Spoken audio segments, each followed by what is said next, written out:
तो दोस्तों नमस्कार प्रणाम। हम प्रदीप पासवान के 464 रघुन सबे के हमार यूट्यूब चैनल में स्वागत बा।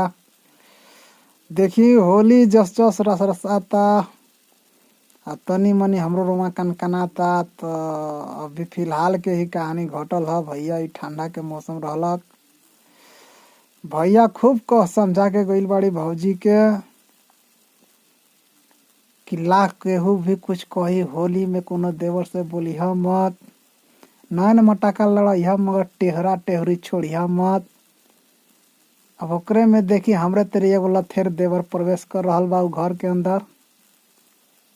अब कावन भाव में का कहत बा, रोजो छोड़ के तू जात बड़ जनवरी में, रोजो छोड़ के तू जात बड़ जनवरी में, अइब के जे नाही तू होली वाला दिन में, अइब कि नाही तू होली वाला दिन में। रहुआ कह के गइल रे केहू से बोलिहा न बतियह, नैन मटाका कनका कनकी मत तू लड़ैया।